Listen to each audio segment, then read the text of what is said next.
Amém, queridos, louvado seja o nome do nosso Senhor Jesus Cristo. Deus tem sido fiel em nos conduzir nessa caminhada, irmãos, de estudo bíblico.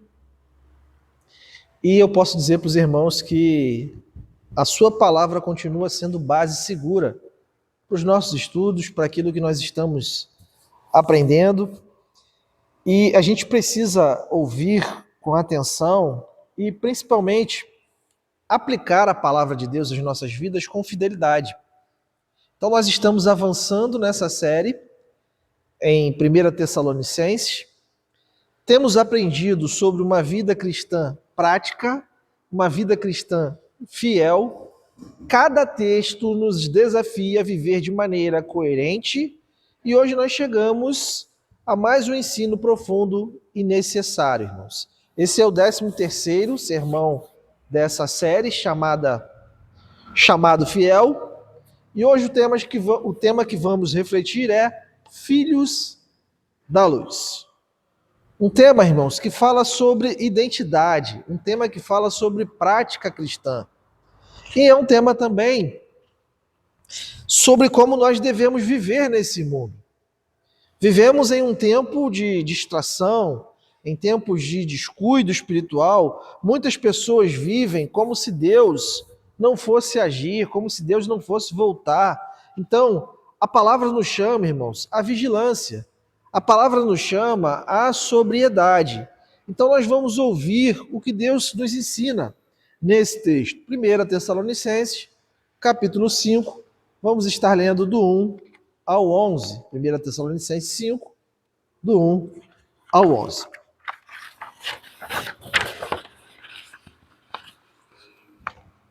Que o Senhor nos ilumine nessa noite.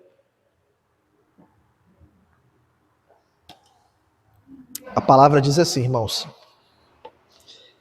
não é necessário, irmãos, que eu lhe escreva sobre quando e como tudo isso acontecerá, pois vocês sabem muito bem que o dia do Senhor virá inesperadamente, como um ladrão à noite. Quando as pessoas disserem tudo está em paz e seguro, então o desastre lhe sobrevirá tão repentinamente como iniciam as dores de parto de uma mulher grávida, e não haverá como escapar. Mas vocês, irmãos, não estão na escuridão a respeito dessas coisas e não devem se surpreender quando o dia do Senhor vier como um ladrão, porque todos vocês são filhos da luz e do dia.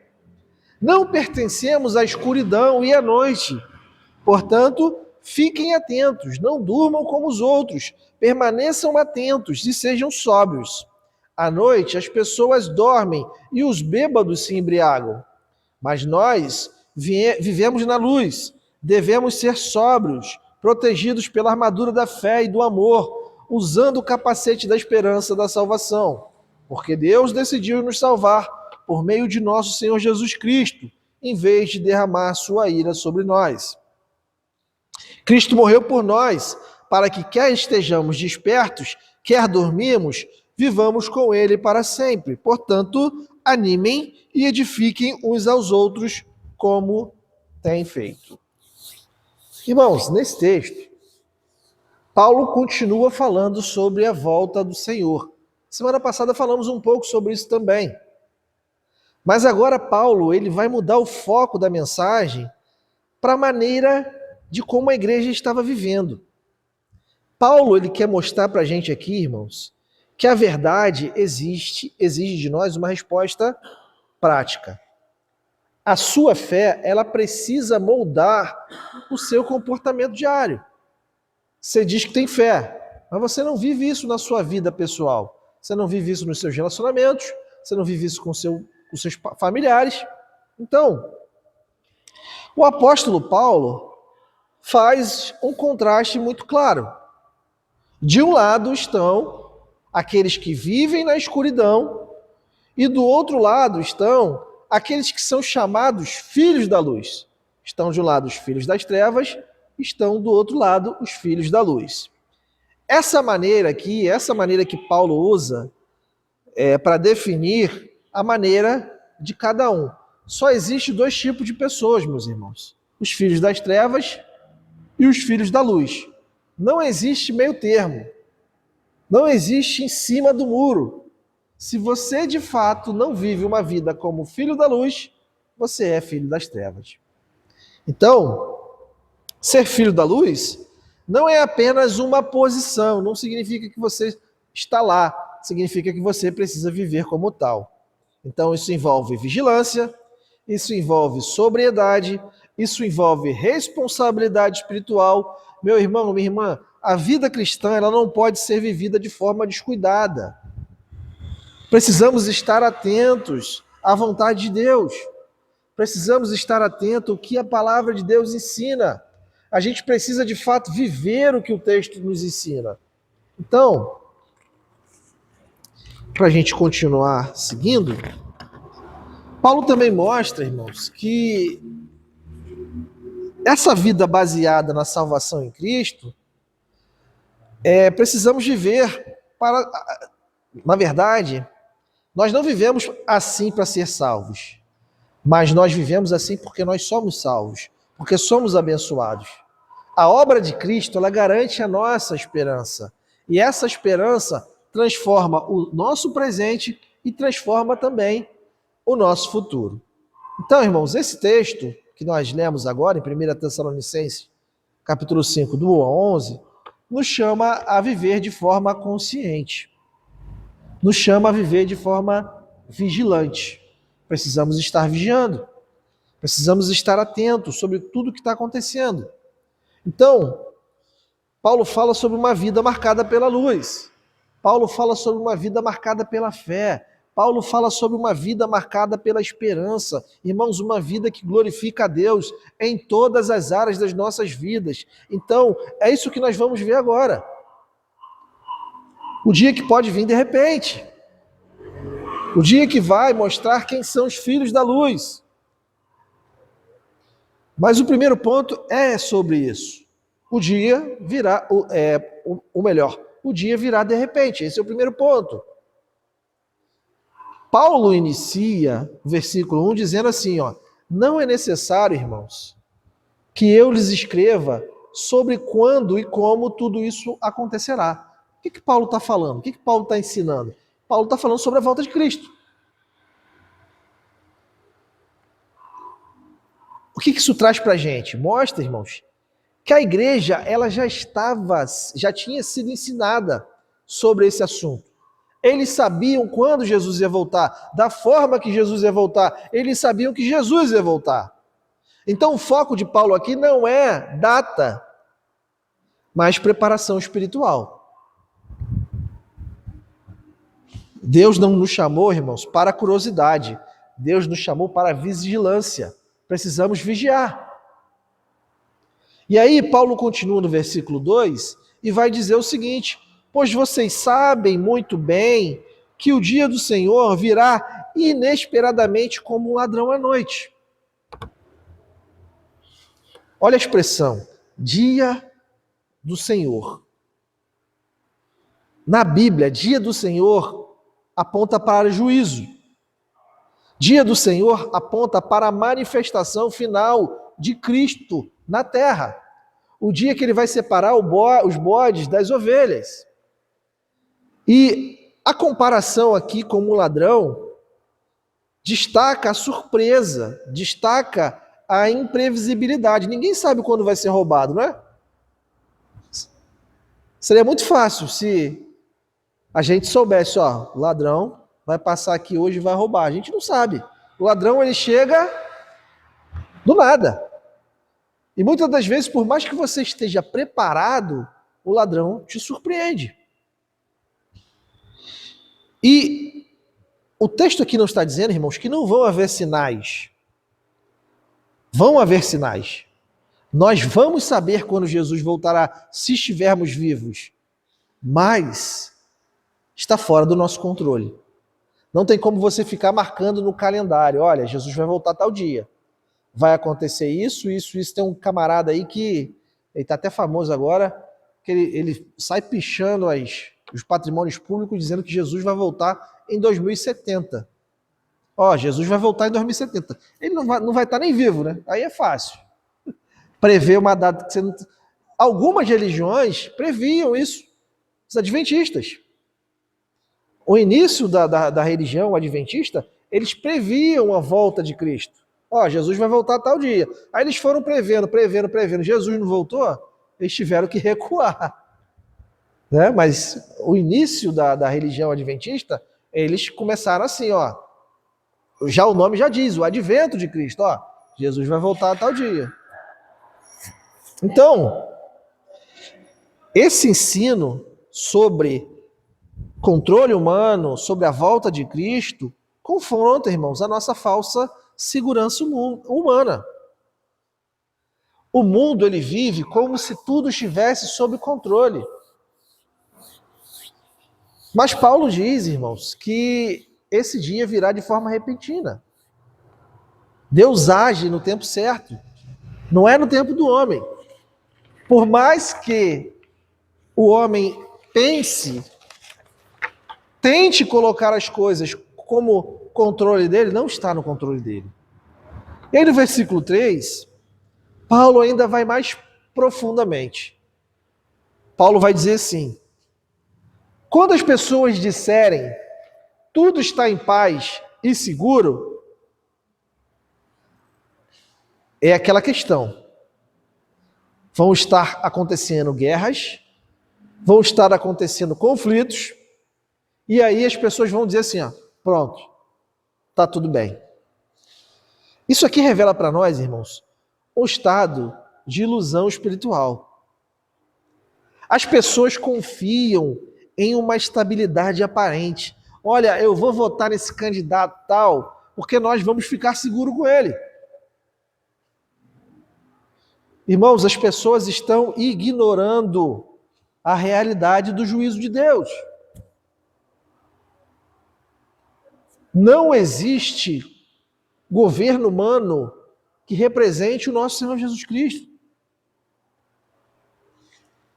Aí Paulo vai continuar no versículo 3 dizendo o seguinte: quando as pessoas disserem tudo está em paz e seguro, então o desastre lhes sobrevirá tão repentinamente como iniciam as dores de parto. Olha só Paulo usando aqui a imagem das dores de parto de uma mulher. Não é? Que é algo inevitável, é algo progressivo. Uma vez que inicia o trabalho de parto, ele não pode ser interrompido. A criança vai nascer. É a mesma coisa o juízo de Deus, irmãos. O juízo de Deus é certo, o juízo de Deus é justo, o juízo de Deus é inevitável. Vai acontecer, queira você ou não queira. E aí, ele conclui o versículo 3 dizendo o seguinte: e não haverá como escapar. Irmãos, essa é uma afirmação sobre a justiça de Deus. Fora de Cristo não há refúgio do dia do Senhor. Por isso, hoje é tempo de você viver preparado. É por isso que precisamos nos arrepender em fé.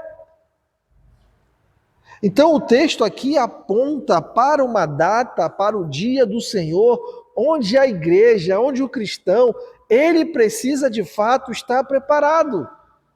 É isso que o texto está dizendo. É isso que a gente precisa colocar nas nossas mentes, é isso que a gente precisa de fato compreender.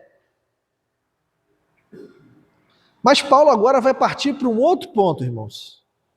Filhos da luz e não das trevas. Esse é o segundo ponto.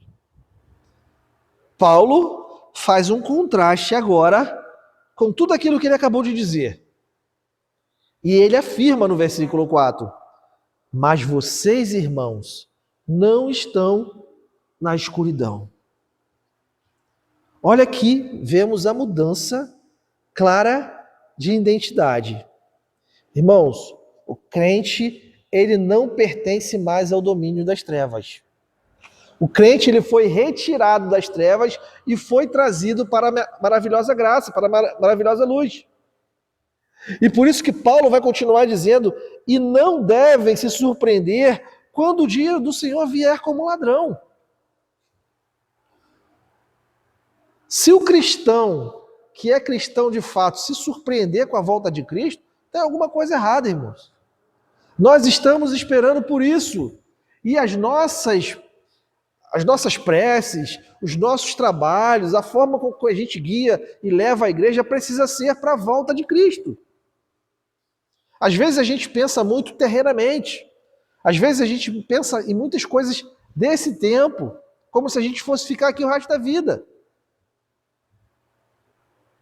Paulo está dizendo aqui que vai ser um dia repentino, mas não deve ser inesperado para o crente. Existe uma consciência espiritual, irmãos, que prepara o coração do crente para esse dia. O verdadeiro salvo, ele vive atento à realidade da volta de Cristo. Ele sabe que o lugar dele não é aqui. Então, todas as coisas que ele faz visam o reino dos céus. Ele não acumula tesouro na terra, porque ele sabe que a vida dele aqui é passageira. Tudo que ele faz aponta para Cristo, aponta para a glória dele. Mas no versículo 5, Paulo aprofunda mais ainda essa identidade. Paulo vai dizer o seguinte: porque todos vocês são filhos da luz e do dia. Paulo está falando para a igreja, irmãos. Paulo não está falando para uma comunidade de pessoas, para uma cidade, para um bairro. Paulo está falando para os irmãos, para a igreja. Paulo está falando da nova natureza daqueles irmãos. Paulo não está falando de comportamento externo. Paulo está falando que aqueles irmãos, eles de fato se converteram, aqueles de fato foram comprados por Cristo e eles são filhos da luz e do dia. Não é a religião que nos tira das trevas, irmãos. É Deus que nos tira das trevas e nos coloca na luz. Amém? Tem muita gente vivendo uma vida religiosa achando que está na luz. Ela não está na luz. É necessário uma conversão real. É necessário um encontro com Cristo. Religião existem muitas. Ritos existem muitos. Mas se nós não tivermos a nossa experiência com Cristo, não entendermos quem é Jesus, de que Ele nos salvou, não adianta frequentarmos a melhor igreja. Precisamos ter esse entendimento, irmãos.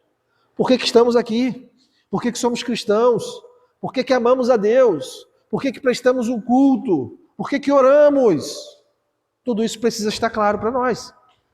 Mas muitas das vezes parece que não está, porque a gente faz as coisas no automático. A gente sequer pensa nas nossas orações, a gente ora automaticamente. Senhor, prega de qualquer jeito, faz as coisas de qualquer jeito, vem aqui porque tem que vir. Aí se torna rotina, não é? O nosso culto não pode ser uma rotina, meus irmãos. Nosso culto precisa ser, de fato, um momento de crescimento espiritual, de entendimento, de encorajamento, de confiança, de estar aqui em comunhão com os irmãos e estar em comunhão com o nosso Deus. Mas Paulo está destacando esses pontos e ele reforça: não pertencemos à escuridão e à noite. Irmãos, essa linguagem aponta para domínio e pertencimento. O cristão, ele não deve viver mais sob o pecado, sob o governo do pecado, porque agora ele vive sobre a luz das verdades de Deus. Então, ser filho da luz implica viver de forma coerente com a nossa realidade. Qual é a realidade do cristão, irmãos? Uma vida sem mancha, uma vida sem mácula, uma vida sem pecado. Significa que não vamos pecar? Não é isso, irmãos. Mas significa que nós vamos nos arrepender. O pecado vai ser um acidente. Erramos, Senhor, me perdoa. Senhor, eu preciso lutar contra isso. Senhor, tira de mim o pensamento, as atitudes que confrontam muitas das vezes. Só que a gente precisa querer, irmãos.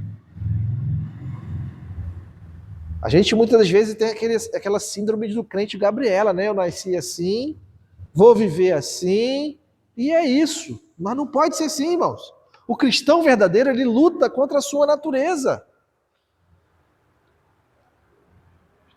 Mas ser filho da luz implica viver de forma coerente com essa realidade. Aí eu digo mais uma vez, não é apenas uma posição, irmãos, é uma prática. A luz revela, a luz expõe, a luz guia o nosso caminho. Então o crente vive em transparência diante de Deus. E essa verdade, ela nos confronta profundamente. Não podemos viver, irmãos, como se ainda estivéssemos nas trevas. A nossa identidade, ela define o nosso estilo de vida. Somos filhos da luz, chamados a viver para a glória de Deus. Compreendem isso? Somos filhos da luz, nós fomos chamados para viver a glória do nosso Deus. Então, essa é a nossa meta. É assim que precisamos viver.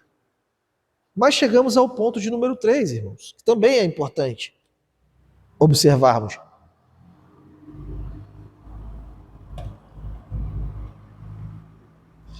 Paulo agora vai falar sobre vigiar e viver com sobriedade. Ele vai usar até aqui umas sacadas muito boas, porque ele vai começar no versículo 6 com uma exortação direta. Portanto, fiquem atentos, não durmam como os outros. Essa palavra que ele usa aqui, portanto, liga essa prática à nossa identidade como filhos. Irmãos, dormir aqui não é físico, não é você dormir à noite, não é sobre isso. Aqui é espiritual. É aquela pessoa que vive indiferente às coisas de Deus. Ela está na igreja, mas ela não tem espiritualidade. E aí Paulo reforça: permaneçam atentos e sejam sóbrios. Vigilância, aqui, fala estar desperto espiritualmente. Sobriedade é sobre domínio próprio, sobre clareza espiritual, meu irmão. Então, nós aqui que somos crentes, somos chamados a viver de forma consciente, de forma equilibrada. E são dois adjetivos que é difícil você ver hoje na igreja: pessoas conscientes e pessoas equilibradas. Não é? É difícil hoje. As pessoas se conscientizarem de quem elas são, da importância que elas têm no reino de Deus e principalmente do equilíbrio, porque muitos de nós deixamos as nossas emoções falar mais alto e aí passamos a ser seres emocionais. Se eu estou bem, está tudo bem. Se eu estou mal, está tudo mal. E não pode ser assim, irmãos. Não pode ser assim. E aí no versículo 7, Paulo vai usar uma comparação muito simples. Paulo diz assim, ó: à noite as pessoas dormem e os bêbados se embriagam. Naquela época já era assim, né, irmãos? Naquela época já era assim, né? Paulo está aqui associando a noite com inconsciência ou descontrole. Ou você está dormindo, ou os bêbados estão descontrolados, bebendo e esquecendo. Você já conversou com um bebum? Você conversa com um bebum, você pergunta assim, desculpa o termo, a pessoa que bebe, aí você pergunta assim: mas por que você bebe? Ah, eu bebo para esquecer os meus problemas. Não é? Já viu as pessoas? A maioria diz isso, né? Estou cheio de problema, eu bebo por causa disso. Eu acho até engraçado quando eu era mais jovem e eu peguei a época das Gospel Night, né? Aí eu chamava os jovens, amigos meus, que não eram crentes, aí eles falavam assim: mas como é que eu vou numa balada cristã que não tem bebida alcoólica? Qual o sentido? Né? Festa, música tem que ter. Aí você percebe que as pessoas, elas não vão pela música, elas vão por causa da bendita bebida. E aí você pergunta assim: mas qual é a graça de você beber? Você bebe um refrigerante, você bebe um suco porque tem gosto. Ah, eu bebo para ficar loucão. Só tem graça se eu ficar loucão, não é isso que eles dizem? Você não vai beber um copo, você vai beber 10, vai beber 15. E naquela época já era assim. Esse é o padrão do mundo sem Deus, irmãos. Então o foco é esse. O texto, olha como as coisas já eram assim nos tempos bíblicos, não é? Então, Paulo está falando aqui, é uma comparação simples, mas a gente precisa ficar ligado nas questões que Paulo está usando aqui. E aí no versículo 8 ele vai dizer o seguinte: mas nós, que vivemos na luz, devemos ser sóbrios. Irmão, a sobriedade é marca daqueles que pertencem à luz. Ser sóbrio é a marca do cristão. O cristão tem que ser aquele que é conhecido pela sobriedade. Irmãos, nós não podemos ser dominados por impulsos. Nós não podemos ser dominados por paixões. E agora as psicologias usam uns termos assim, né? Colérico, sanguíneo e não sei o quê. Aí o cara é um ignorante, é cristão. Ah, mas eu sou colérico. Aí eu fico assim, olhando assim. Não é possível que eu estou ouvindo isso. Não, pastor, eu sou ignorante porque eu sou colérico, sou sanguíneo. Sou sanguíneo, então se pisar no meu calo eu sou assim porque eu sou assim. Já me diagnosticaram dessa forma, eu sou assim. Nós não vivemos dominados pelos nossos impulsos. Nós não vivemos dominados pelas nossas paixões. O cristão, irmãos, ele é guiado pela verdade de Deus, ele é guiado pela graça de Deus. É por isso que ele precisa lutar contra a sua natureza. Quem quer seguir a mim, negue-se a si mesmo, tome sua cruz, siga-me. A gente está pegando as coisas que eles dizem lá fora e está trazendo para a gente. Ah, mas eu sou assim mesmo, eu discuto, aí a pessoa fala, ah, mas eu tive um trauma assim. É como se fosse um salvo-conduto para pecar. Viu? Tive esse trauma aqui, eu posso fazer isso. Tem até o laudo aqui para dizer que eu posso.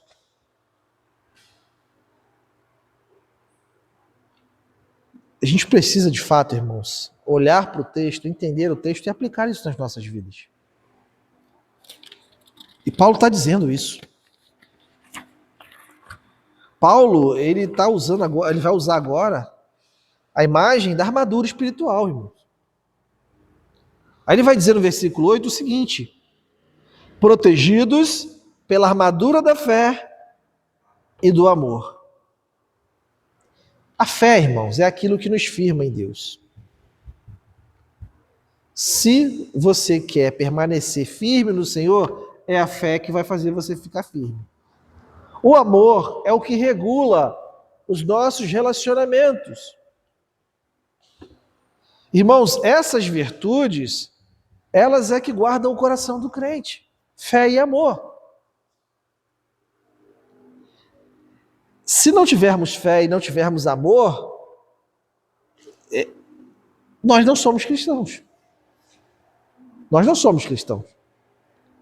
Porque são dois itens indispensáveis para o cristão. Nós somos protegidos pela armadura da fé e do amor. E ele conclui o versículo 8 da seguinte forma: usando o capacete da esperança da salvação. Irmãos, é essa esperança que protege a nossa mente contra o desânimo. Talvez muitos de vocês não queriam estar aqui hoje. Sexta-feira, uma semana cansativa, corrida, mas nós vencemos barreiras para estar aqui. Eu queria estar no meu sofá, mas eu não seria edificado como eu estou sendo edificado, lendo o texto, explicando o texto, relendo de novo trazendo à memória algumas coisas. Falei, realmente isso faz sentido.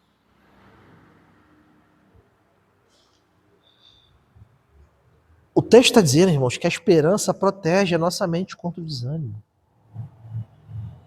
Eu e você, agora, nós sabemos para onde nós estamos indo. E é isso que nos sustenta, irmãos. Saber para onde você está indo é isso que vai te sustentar. Então, assim, nós vigiamos, vivemos com sobriedade, firmes, até a volta de Cristo.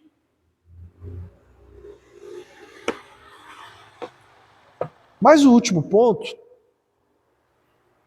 Paulo vai trabalhar a questão de vigiar e viver com sobriedade.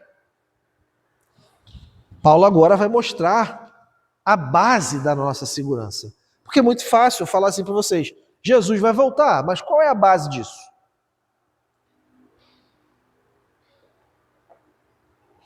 Paulo começa no versículo 9 dizendo o seguinte: porque Deus decidiu nos salvar. Olha só uma coisa, irmãos.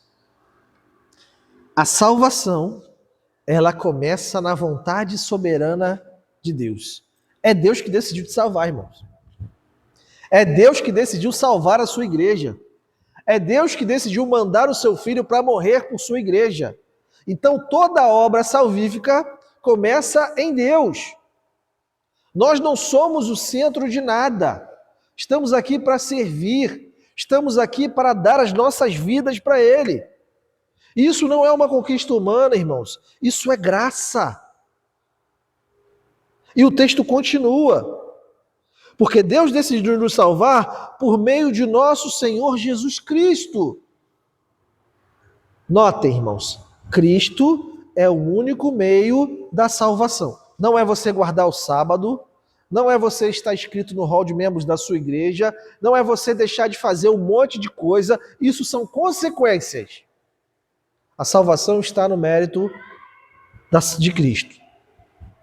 Tudo, irmãos, foi realizado por meio da sua obra. Se eu e você hoje estamos aqui, ouvindo a palavra de Deus, é porque Cristo morreu e nós estamos aqui. Não há outro caminho, irmãos, para sermos salvos.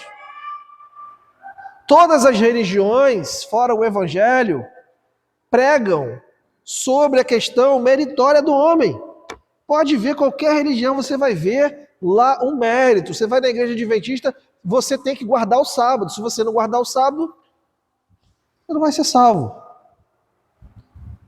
Se você for no espiritismo, se você não fazer as boas obras, você não vai evoluir, você não vai...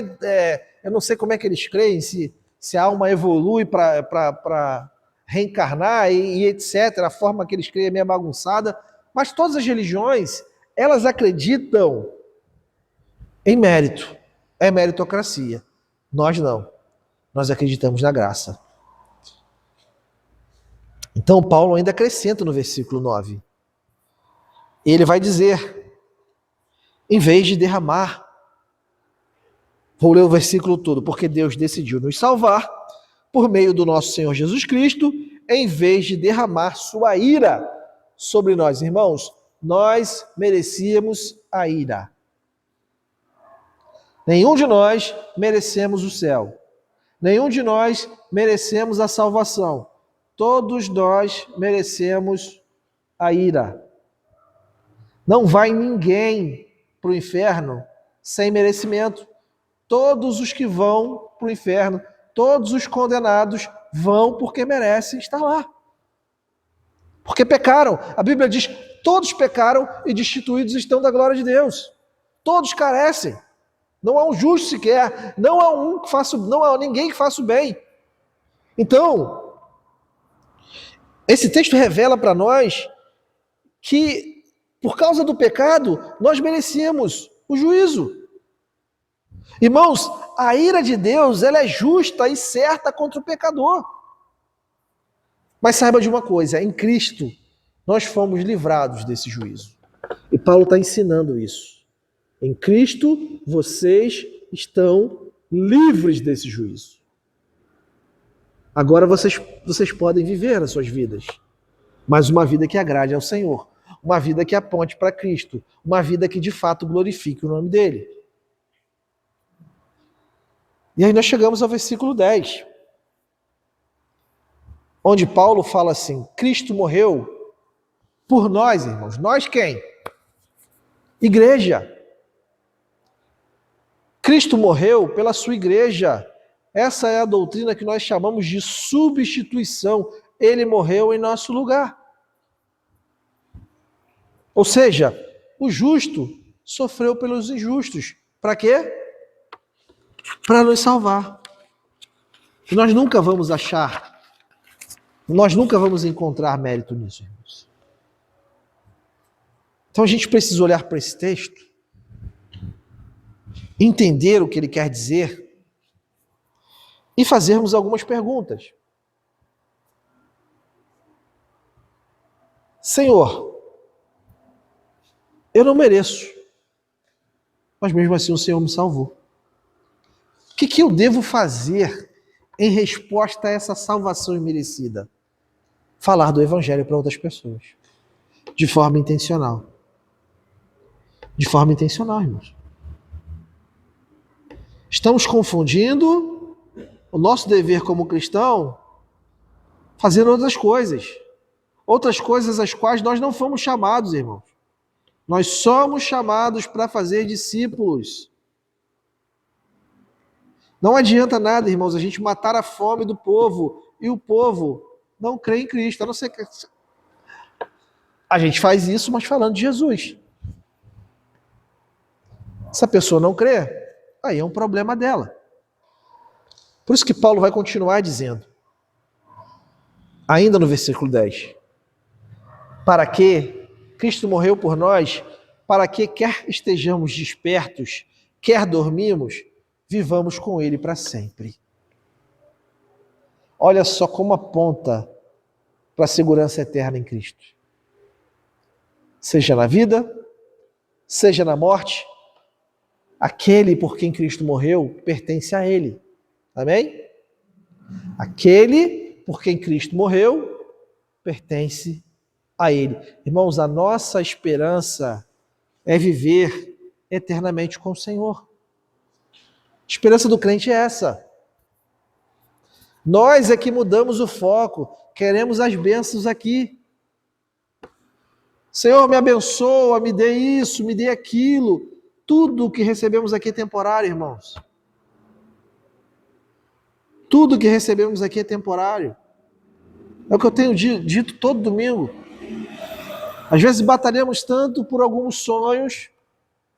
Tem gente que vive uma vida devota a um sonho e no final da vida dela ela consegue conquistar aquele sonho e ela sequer aproveita. E ainda que ela fique 80 anos vivendo o sonho que ela quis ter, é pouco comparado à eternidade. Nós não fomos chamados para viver aqui, irmãos. Não significa que vamos ter uma vida eremita. Não significa que vamos ter uma vida com voto de pobreza. Não é sobre isso. Mas a própria palavra diz: você tem o que comer, o que tem que beber. Lembra?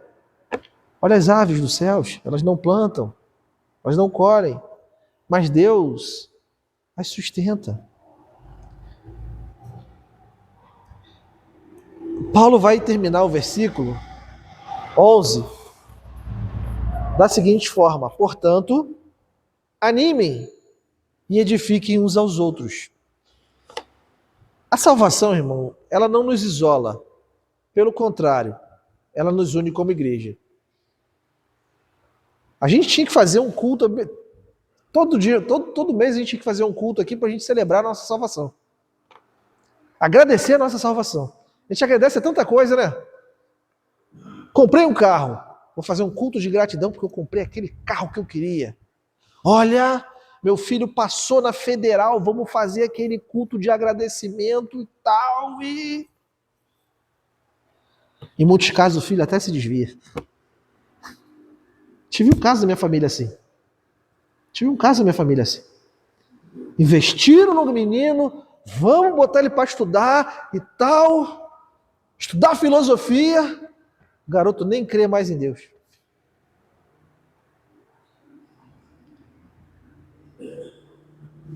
O foco, irmãos, às vezes, nosso, está equivocado. A gente precisa olhar para a eternidade. Precisamos olhar para a eternidade. O olhar do cristão precisa ser para a eternidade. As nossas falas, as nossas conversas precisam ser preparando as pessoas que estão às nossas voltas, falando da eternidade. Somos chamados a fortalecer uns aos outros na fé dessa forma. Cristo vai voltar, irmãos.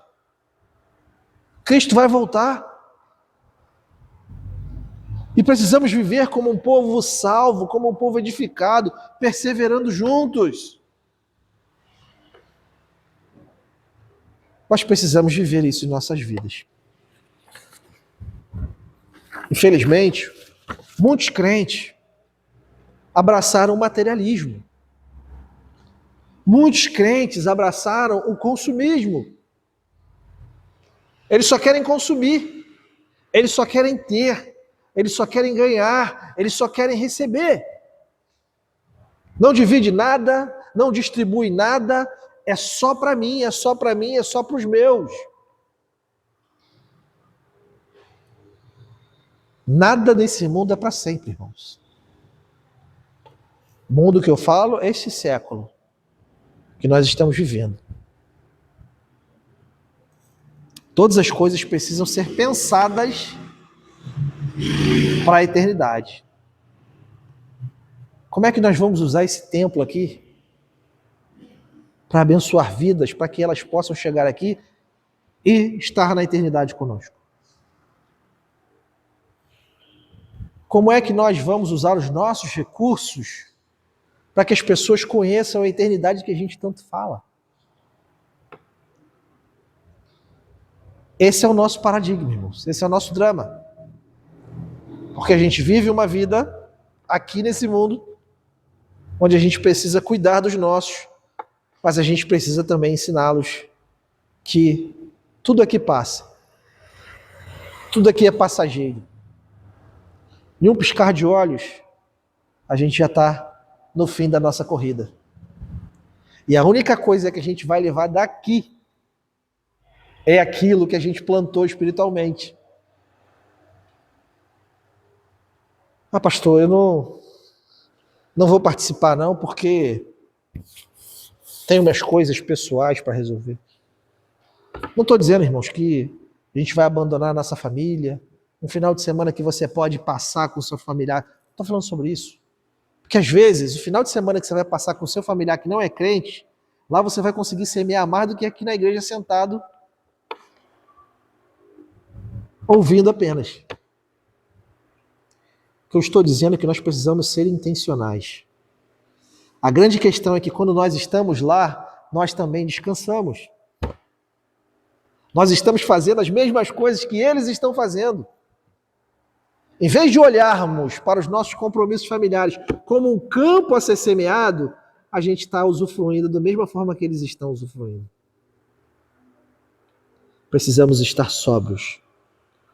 Precisamos estar vigilantes. O Senhor virá como um ladrão. De repente.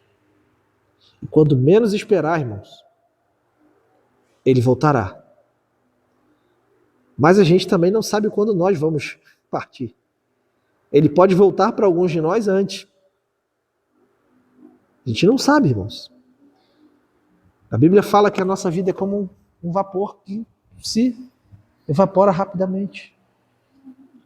Estamos muito bem aqui, sem querer agora, daqui a pouco pode acontecer alguma coisa. Mas eu estou com Cristo. Amém? Se Ele me chamar, eu sei para onde eu vou. Agora, precisamos falar isso para os irmãos. Precisamos pregar isso na igreja. Todas as pessoas precisam ter essa questão na sua mente. Eu estou aqui para discipular. Estou aqui para servir. Estou aqui para multiplicar o reino de Deus. Que o Senhor nos dê direção. Que o Senhor nos dê força. Que o Senhor nos dê estratégia. E principalmente intencionalidade nos nossos relacionamentos. Para que a gente possa alcançar pessoas para Cristo. Amém? Vamos nos colocar de pé, vamos estar orando ao nosso Deus mais uma vez.